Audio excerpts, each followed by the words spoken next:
Good morning once again to all of you. Now we will discuss income and expenditure account of not-for-profit organization. Right? Income and expenditure account is same as profit and loss account. So the nature of income and expenditure account will be nominal. Nominal nature का एक reason और भी है, कोई भी account जिससे हम profit या loss surplus या deficit निकालते हैं, जिसका rule आपको लग रहा है डेबिट और एक्सपेंसेस, क्रेडिट और इनकम एंड गेन्स, तो उसका नेचर हमेशा क्या होता है आपका नॉमिनल होता है। सेकंड कि अगर आप किसी भी अकाउंट से प्रॉफिट या लॉस निकाल रहे हो तो वो आपका नॉमिनल नेचर का है। तो इनकम एंड एक्सपेंडिचर का नेचर भी आपका कैसा है, नॉमिनल है। किस तरीके से बनेगा ये इनकम एंड एक्सपेंडिचर अकाउंट?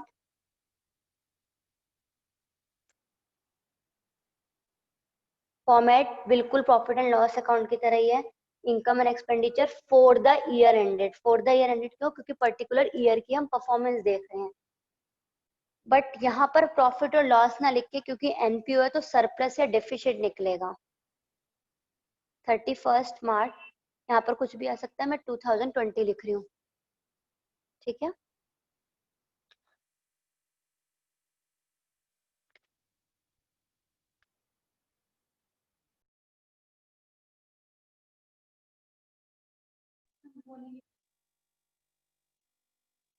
देखिए रूल यही रहेगा, particulars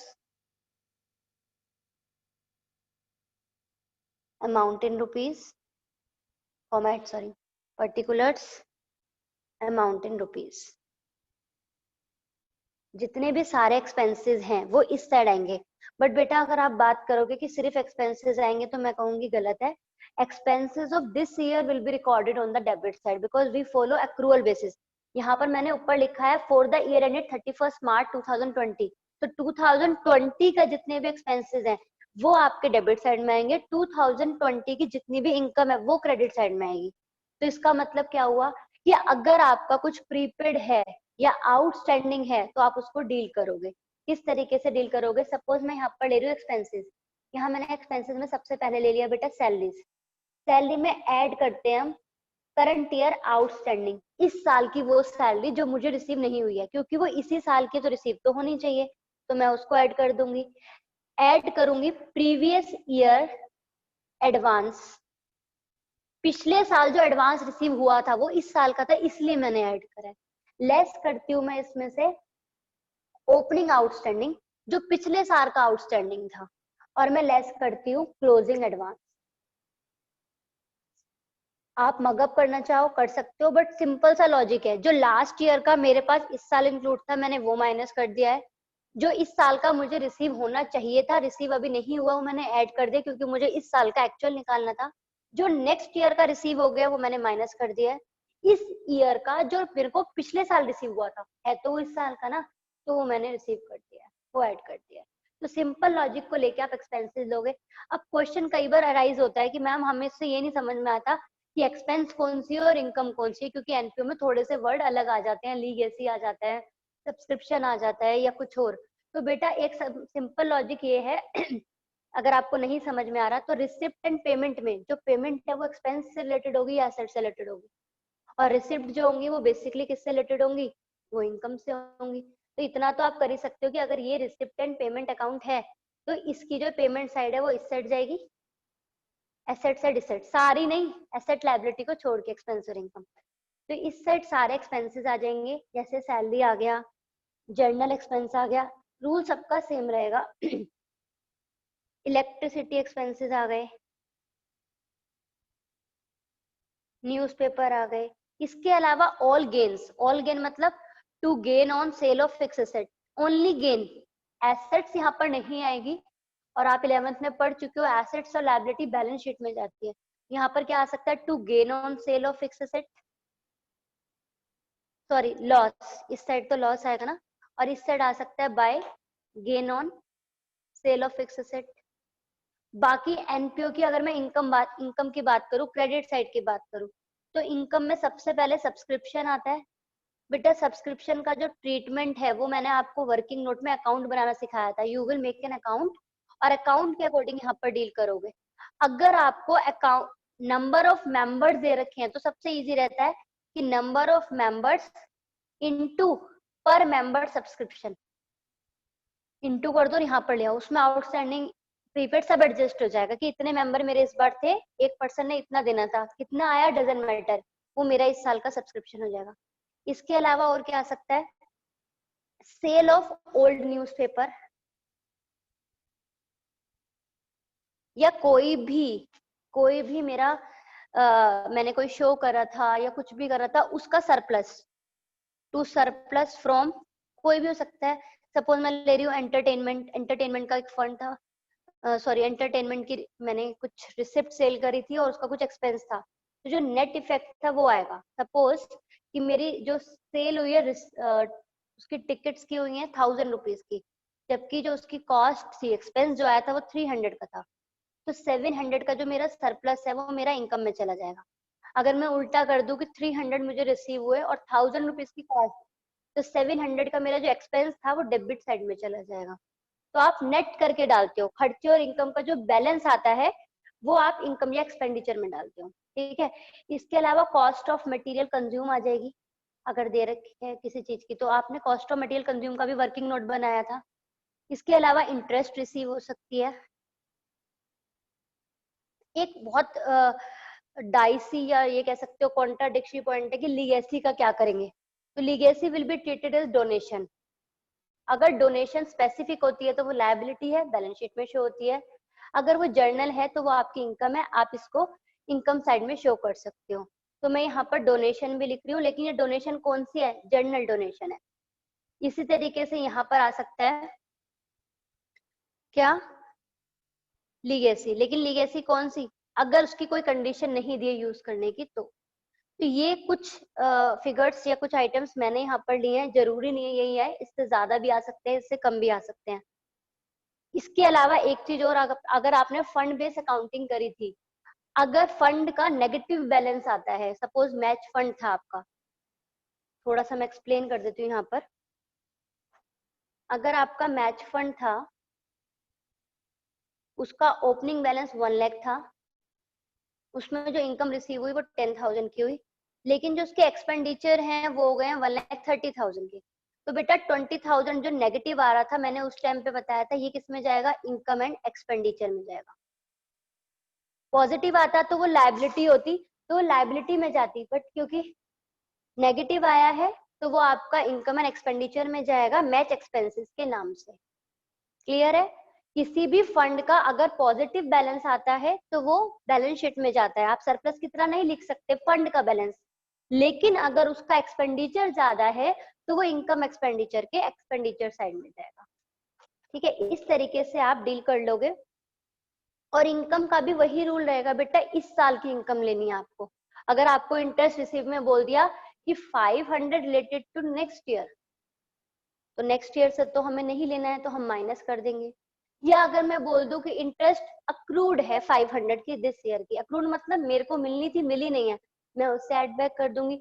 the rule of debit and credit will be same as well as accrual basis will be same. और 11th में आपने फाइनल अकाउंट्स किया था इससे रिलेटेड।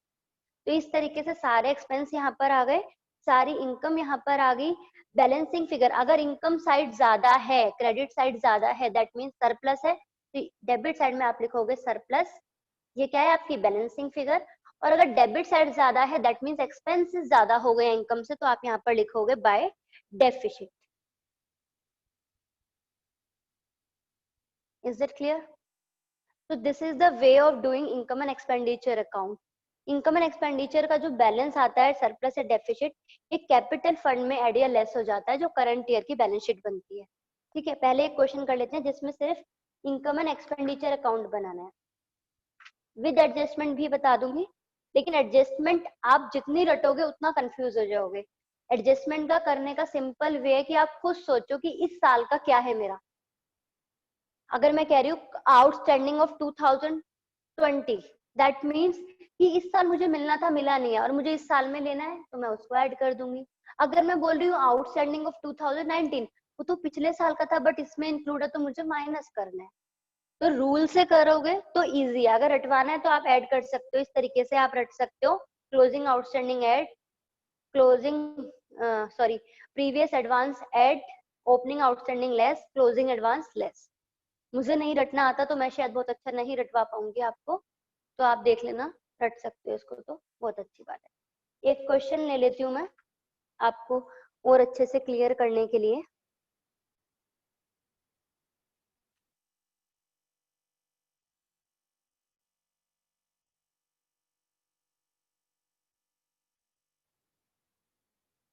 एग्जाम्पल 27 है, एक्चुअली एक्सक्लूसिव क्वेश्चन है, इसमें बहुत सारी चीजें हैं, तो मैं ये ले लेती हूँ जिसमें सारी आपकी एडजस्टमेंट भी आ जाएंगी। Example 27 page number 1.39। बेटा I am taking example only because I want make the calculation easy, नहीं तो मुझे साथ साथ करनी पड़ेगी और टाइम लगेगा, ठीक है। तो यहाँ पर मैं बना रही हूँ income and expenditure account.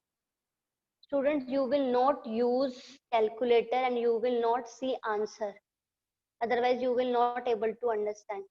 only question part आप अपने सामने रखेंगे, बाकी हाइड कर दोगे।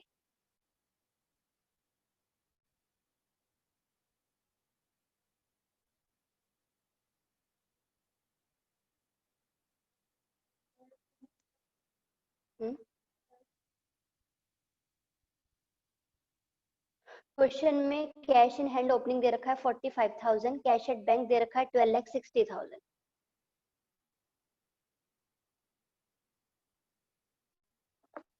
ये क्वेश्चन है आपका, अगर आपको नहीं दिख रहा है तो एक बार देख लीजिए। चलिए, इसमें वर्किंग नोट काफी सारे बनने हैं। सबसे पहले आप क्वेश्चन को करने का मेथड क्या होगा, आप वन वन आइटम को रीड करोगे।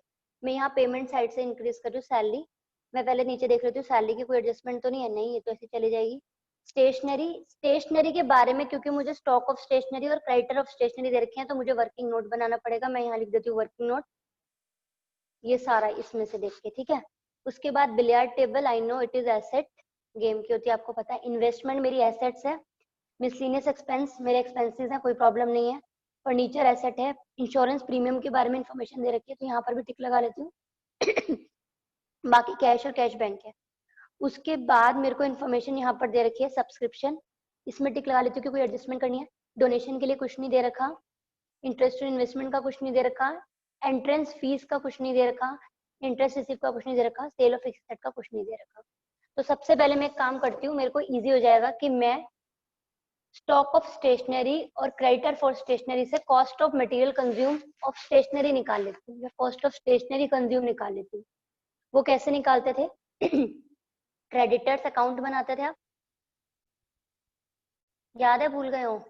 याद होना चाहिए, नहीं तो एक वीडियो में दिया हुआ है, आप देख लेना। हमें क्या निकालना होता है? Cost of material consume. उसका फॉर्मूला होता है हमारा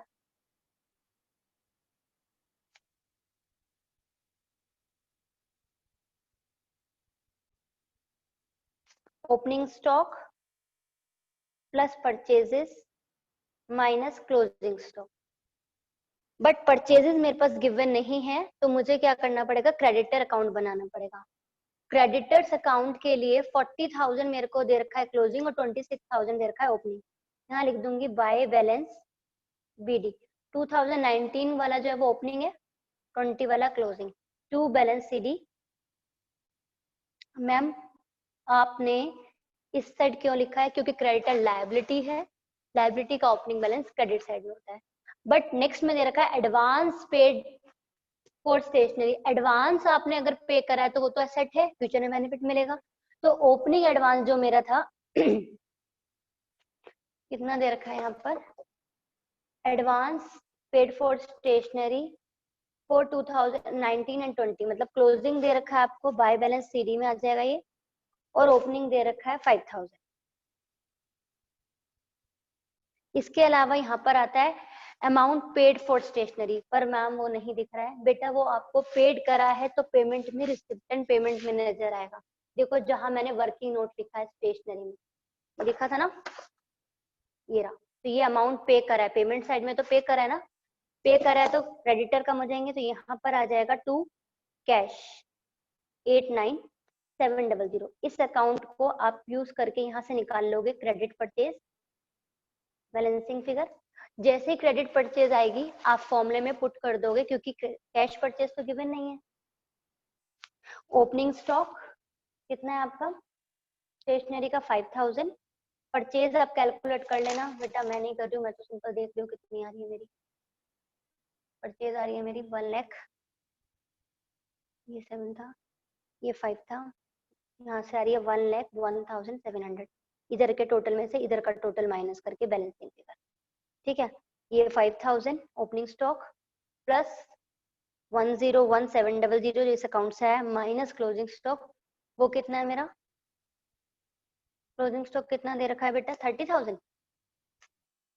यस, क्लोजिंग स्टॉक दे रखा है 30,000। तो यहाँ से मेरी cost of material consume find होके आ गई है 76,700। एक वर्किंग नोट का काम मैंने अपना खत्म कर लिया है। अब मुझे दूसरा वर्किंग नोट यानी कि सब्सक्रिप्शन का करना है। आप सब्सक्रिप्शन अकाउंट खुद बना लेना या फिर अकाउंट के बिना ही कर लेंगे। सबसे पहले दे रखा है सैलरी। सैलरी में कोई एडजस्टमेंट थी क्या? कोई एडजस्टमेंट नहीं थी, तो सैलरीज को ऐसे ही पुट कर रही हूँ मैं डायरेक्टली। कितना है सैलरी मेरा?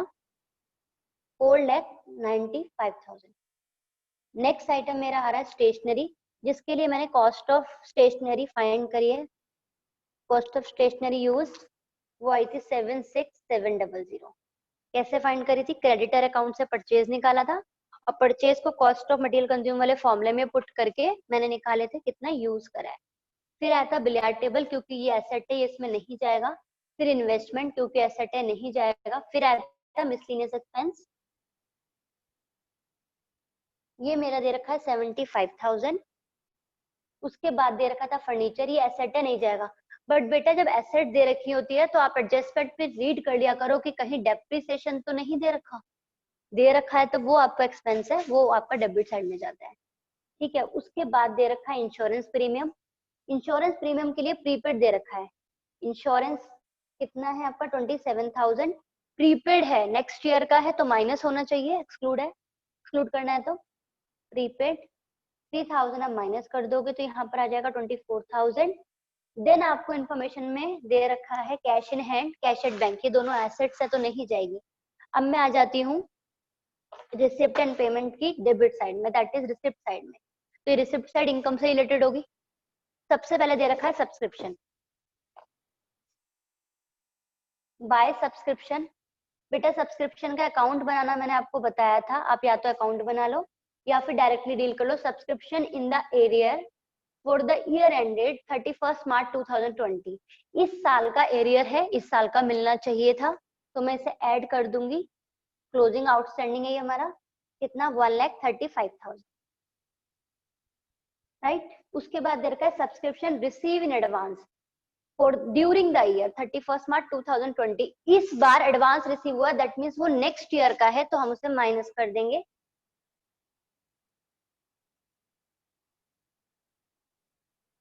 यहाँ पर सब्सक्रिप्शन की फिगर्स को प्लस माइनस कर लेंगे। अब 15,24,000 प्लस 1,35,000 माइनस 39, 16,20,000, ठीक है। बेटा ये प्रिविलेज सिर्फ मेरे पास है कि मैं कैलकुलेशन चेक करके यहाँ से लिख रही हूँ, आपके पास नहीं है, आप नहीं करोगे। You will do your self and without using calculator.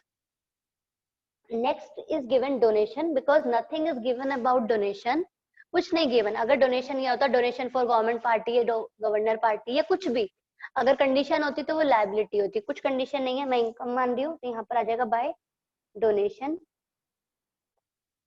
7,20,000। Then interest on investment, ये भी मेरी इनकम है। बेटा इंटरेस्ट ऑन इन्वेस्टमेंट के लिए एक बात बहुत ध्यान से देखनी होती है, मैं आपको बता देती हूँ। अगर इन्वेस्टमेंट और इन्वेस्टमेंट की रेट गिवन है, सपोज इस साइड में दिया होता 12% इन्वेस्टमेंट, तो आप 12% फाइन करते और इसको कंपेयर करते। सपोज यहाँ पर इंटरेस्ट दे रखी है 18,000, लेकिन जब मैं कैलकुलेट कर रही थी तो मेरी आ रही थी 24, तो मैं क्या कहती 6,000 आउटस्टैंडिंग है, तो मैं यहाँ पर आउटस्टैंडिंग ऐड कर देती। तो ये एडजस्टमेंट इम्प्लाइड एडजस्टमेंट है, जो कि एक दो क्वेश्चन में आपकी आएगी। समझ रहे हो आप? इंटरेस्ट ऑन इन्वेस्टमेंट कैसे देखते हैं आप? इंटरेस्ट ऑन इन्वेस्टमेंट, इन्वेस्टमेंट पे कैलकुलेट करते हो as per the rate given. When you will compare the rate and the interest given in the receipt and payment side, if there will be difference, you will treat it as outstanding or prepaid. Normally outstanding ही आता है, आएगा नहीं, कम ही आएगा ना। जैसे 24,000 है और 18,000 आप मतलब यहाँ पर 18 है और कैलकुलेट करा तो 24 आ रहा है, तो इट मीन्स 6,000 अभी रिसीव नहीं हुआ है, तभी रिसीव पेमेंट में नहीं है, मतलब एक्रूड है। तो अगर एक्रूड है तो वो यहाँ पर क्या हो जाएगा, ऐड हो जाएगा। इस क्वेश्चन में नहीं है बट नॉर्मली होता है, ये एडजस्टमेंट इम्प्लाइड है, नॉर्मली आती है 18,000। फिर दे रखा है एंट्रेंस फी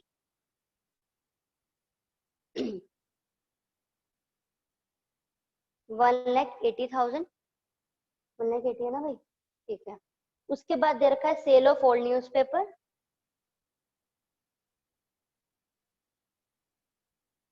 63,000। अब जब मैं क्वेश्चन करती जा रही थी बेटा, मैं इस टाइप से टिक लगाती जा रही थी कि मैंने सारी चीजें डील कर ली या नहीं। सब डील कर ली, ये वाली एडजस्टमेंट मैंने कर ली, ये कर ली, ये कर ली, कुछ नहीं बचा इस क्वेश्चन में। तो आपको क्या करना है, सिंपल जो आप हमेशा करते हो, टोटल करना है दोनों साइड का, ग्रेटर वाला टोटल दोनों साइड लिखना है।